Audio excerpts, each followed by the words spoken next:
बिस्मिल्लाहिर्रहमानिर्रहीम।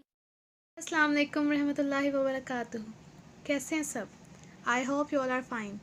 Dear, I am here to give you some important lessons and tips of accounting. It's my first lecture and it's also about accounting. So let's start. What is accounting? Accounting क्या है? हम इसकी definition की तरफ चलते हैं। I hope so कि आपको डेफिनेशन से आप इसकी समझ आ जाएगी, लेकिन उससे पहले मैं आपको एक छोटी सी एक टिप दे रही हूँ जो मेरे सर ने मुझे दी थी। Now I am giving to you. अगर आप इसे अपने आप पे अप्लाई कर लेंगे तो मैं डेफिनेटली 100% श्योर हूँ कि आपको काउंटिंग की समझ आ जाएगी। ठीक है? और वो टिप क्या है? वो टिप ये है डियर कि that you have to be consider yourself as a businessman और अ बिजनेस वूमन, कि आपने अपने आप को एक बिजनेसमैन कंसिडर करना है। जब आप अपने आप को एक बिजनेसमैन कंसिडर कर लेंगे डियर, आपको काउंटिंग की समझ आ जाएगी। क्यों? क्योंकि एज अ बिजनेसमैन आपको पता होना चाहिए कि अगर आपका बिजनेस लॉस पे चल रहा है एंड एट दिस स्टेज आपने क्या डिसीजन लेना है। ठीक है? तो आपने अपने आप को पहले बिजनेसमैन कंसिडर करना है। ठीक है? नेक्स्ट चलते हैं। आपको पता है everyone has its own language. Her country की अपनी एक लैंग्वेज है, अपनी एक ज़ुबान है, और उनको उसी लैंग्वेज के तहत एक दूसरे की समझ आती है। तो बिज़नेस की कैसे समझ दूसरों को आएगी? बिज़नेस की कैसे समझ आ सकती है? कैसे समझ आ सकती है, यही मैं पूछना चाह रही हूँ कि बिज़नेस की हमें कैसे समझ आ सकती है। बिज़नेस की हमें अकाउंटिंग के थ्रू डियर समझ आएगी। बिज़नेस की हमें अकाउंटिंग के थ्रू समझ आएगी। कैसे? क्योंकि मैंने बताया कि everyone has its own language. तो बिज़नेस की लैंग्वेज क्या है? बिज़नेस की लैंग्वेज तो अकाउंटिंग है। तो अकाउंटिंग के ज़रिए ही हमें बिज़नेस की समझ आ सकती है। इसकी डेफिनेशन की तरफ चलते हैं। Accounting is the art of recording. Accounting is the art of recording मतलब इसमें रिकॉर्डिंग होती है। किस चीज़ की रिकॉर्डिंग होगी अकाउंटिंग में? जो अकाउंटिंग है वो बिज़नेस से रिलेट करती है। अकाउंटिंग बिज़नेस से रिलेट करती है, तो डेफिनेटली इसमें बिज़नेस से ही कोई कंसर्न, कोई चीज़ होगी जो हमने रिकॉर्ड करनी है, और रिकॉर्ड हम अकाउंट्स में करेंगे। अकाउंटिंग है तो अकाउंट्स में रिकॉर्ड करेंगे, और बिज़नेस से कंसर्न है तो बिज़नेस से कंसर्न कोई ट्रांजैक्शन होगी जिसे हमने अकाउंट्स में रिकॉर्ड करना है। फॉर एग्ज़ाम्पल, मिस्टर राज़ी ने मिस्टर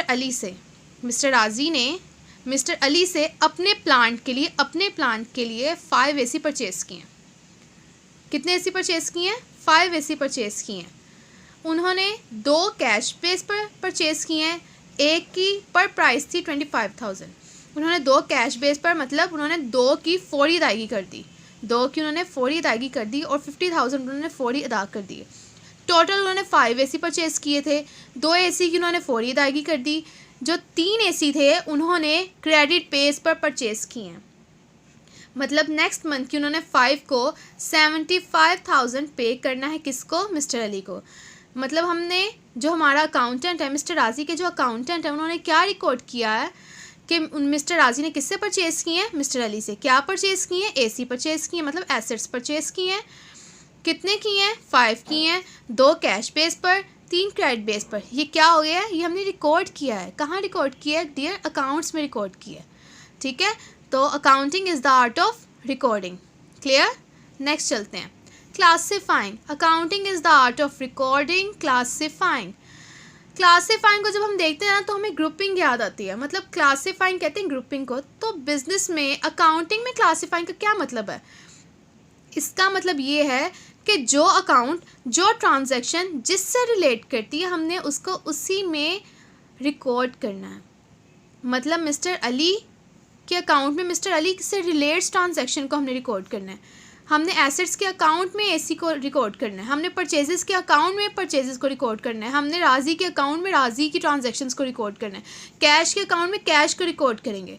क्रेडिटर के अकाउंट में क्रेडिटर को रिकॉर्ड करेंगे। मतलब जो अकाउंट, जो ट्रांजैक्शन जिससे रिलेट करती है, हमने उसको उसी के अकाउंट में रिकॉर्ड करना होता है। तो accounting is the art of recording, classifying. Next है समराइजिंग। समराइजिंग डियर क्या है? अकाउंटिंग 1 मंथ प्रोसेस नहीं है। अकाउंटिंग 2 मंथ प्रोसेस नहीं है। अकाउंटिंग 6 मंथ प्रोसेस नहीं है। अकाउंटिंग होल ईयर प्रोसेस है। अकाउंटिंग होल ईयर प्रोसेस है। ये पूरा 1 ईयर चलता है। तो at the end of the year हम क्या करते हैं, जो हमारे अकाउंटेंट्स होते हैं वो हमारा जो पूरी डिटेल होती है, पूरे 1 ईयर प्रोसेस की जो डिटेल है वो उसे समराइज़ करते हैं। समराइज़ करके एक रिपोर्ट तैयार की जाती है, समराइज़ करके एक रिपोर्ट तैयार की जाती है जिसमें बताया जाता है कि इतने हमारे बिज़नेस में एसेट्स यूज़ हुए हैं, इतने हमने एक्सपेंस किए अपने बिज़नेस में, इतने हमारे क्रेडिटर्स हैं, इतने हमारे डेटर्स हैं। तो हमने eight the end of the year हमने पूरी जो काउंटिंग रिपोर्ट है हमने उसे समराइज़ करके एक और परफॉर्मा, एक और रिपोर्ट तैयार करनी होती है, ठीक है।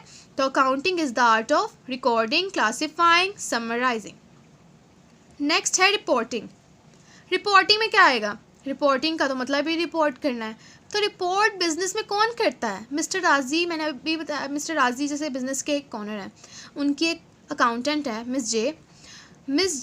मिस्टर राजी को प्रॉपर तौर पर रिपोर्ट करें कि सर हमने इतने एसी परचेज़ किए, हमने नेक्स्ट मंथ हम 5 डेट को हमने 75,000 पे करना है, हमारे इतने कैश हमने फौरी अदा कर दिए, अब हमारे परचेजेस के अकाउंट में इतनी आ रही है, हमारे डेटर्स इतने हैं। तो उनकी अकाउंटेंट क्या कर रही है? अपने बॉस को, अपने ओनर को वो रिपोर्ट कर रही है, ठीक है। तो accounting is the art of recording, classifying, summarising, reporting.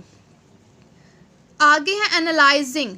Analysing क्या होता है? मैंने अभी बताया था कि अकाउंटिंग 1 मंथ प्रोसेस नहीं, अकाउंटिंग होल ईयर प्रोसेस है जो पूरा साल चलता है, ये पूरा साल प्रोसेस चलता है। तो एनालाइजिंग में क्या होता है? Eight the end of the year जो अकाउंटेंट है, अकाउंटेंट ने, मैनेजर ने और जो ओनर है बिज़नेस का, उसने, उन तीनों ने एक साथ मिलकर एनालाइज करना होता है कि हमारे बिज़नेस में अब एसेट्स कितने हैं, हमारे बिज़नेस में अब एक्सपेंस कितने हैं, हमारे क्रेडिटर्स कितने हैं, हमारे डेटर्स कितने हैं, हमारे शेयर्स कितने हैं, हमारे डिबेंचर्स कितने हैं, हमारे बॉन्ड्स कितने हैं। ये सब कुछ उन्होंने एनालाइज करना होता है eight the end of the year.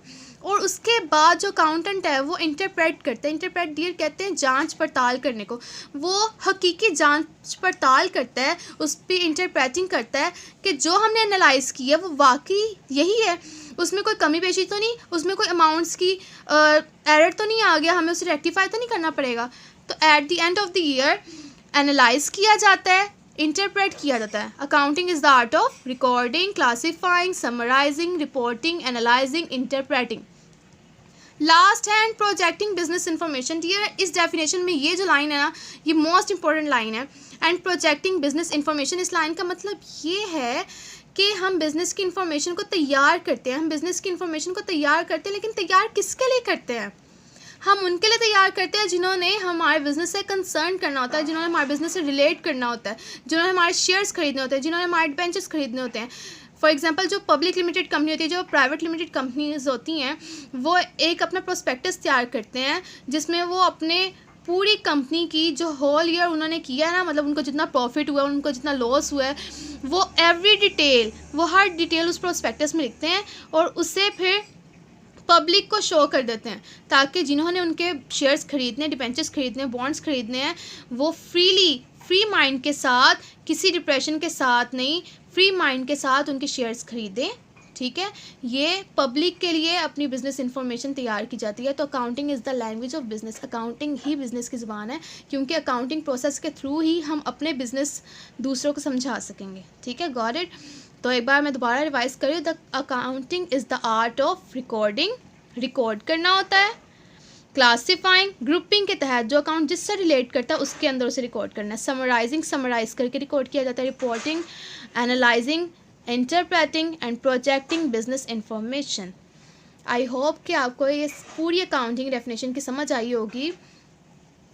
If you liked my work, then like, share and comment करना मत भूलिएगा, and also don't forget to click the bell icon for more updates. Allah Hafiz, fi amanillah, have a nice day.